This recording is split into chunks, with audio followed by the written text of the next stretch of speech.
There is a classical definition of the anti-Semitism.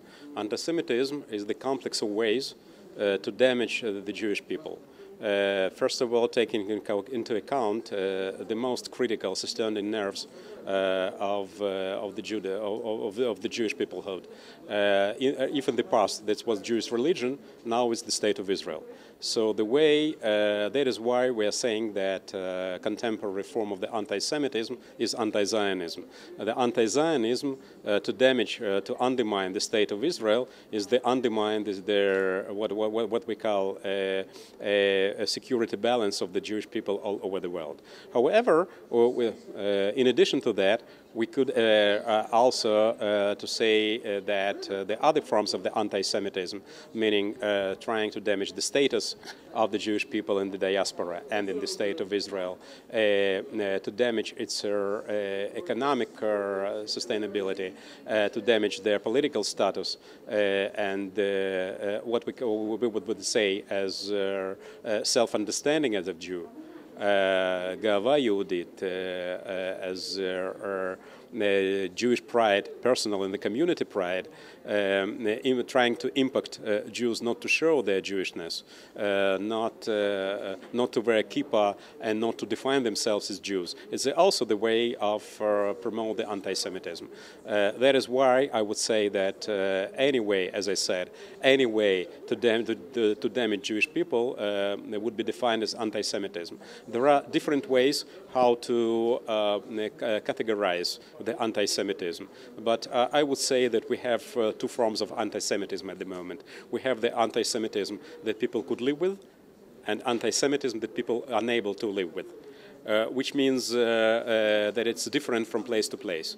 There are countries where there means rough words against Jews could be defined as unstandable anti-Semitism, which means that people should take their luggage and leave to make Aliyah to Israel or to other places which would be more secure to the Jewish people, or there are places that even physical damage is not a good reason to escape as far as possible and as quick as possible. It really depends how you define the situation, but thanks God at the moment we have the state of Israel, which always could be a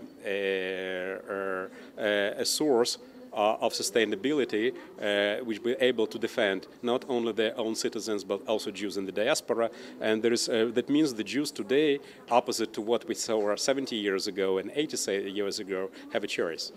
Professor Hanin, how do you fight BDS organization? BDS organization is actually an institution which is a product of, on one hand, the anti-Zionist, anti-Israeli propaganda of Islamic circles, not only Palestinian, Arab Palestinian, but also in the other countries of the Arab world. That's the way to get a revanche. That means to reach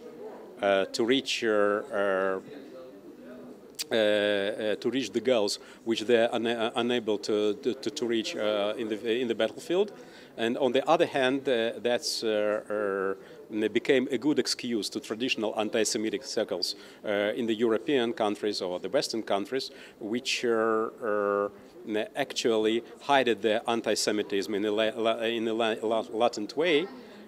Because it's not good to be anti-Semitism anti-Semit in the West, and especially due to the fact that it's forbidden in the most places according to the law, but it's not forbidden to be anti-Zionist. That means under their hiding their anti-Semitism behind the critic of the Zionism and the State of Israel, they found a good way to realize their anti-Semitic implications and exclamations, which is also comes in the combination with their growing Muslim communities in European countries, which are strong enough not only to preserve their corner separated from the rest of the society in these countries, but also effectively and aggressively impose their own standards of living and their identity over the so-called host population. That is why on the kavat tefer, like we say in Hebrew, that means on the line, connecting line between the three subjects, that means fight of their anti-Israeli fight of the countries or the circles that lost in their battlefield. New immigrant communities in Europe which are which are being developed along their radicalization of their political identity and ideology and classical European anti-Semitism, sometimes radical right, but especially radical left. That's what was resulted in the BDS movement. Do you see any connection between anti-Semitism to Oslo agreement? I would say that the recent wave of anti-Semitism became a result of, how I would put it, disappointment with the results of the Oslo from the two sides. A disappointment of those who expected that will be the end of the story and everything will be fine and it will be peace, and are ready to blame not just both sides and not who are really responsible for that, which is an Arab side, Palestinian side, but are ready, due to different reasons, maybe latent anti-Semitism feelings, to blame only Israeli side. And on the other hand, it's impacted this way or another those circles, maybe in the Arab world, who actually understood that it's impossible to defeat Israel on the battleground, but now understood that Israel is ready for concessions in the diplomatic field. And if the diplomatic field is an effective way to damage Israel, why not to use it? But I wouldn't say that Oslo agreement is a reason for anti-Semitism, but it has its own, it made its own impact to the contemporary forms of anti-Semitism this way or another. Professor Zev Hanin, it was a privilege to talk to you. Thank you very much indeed.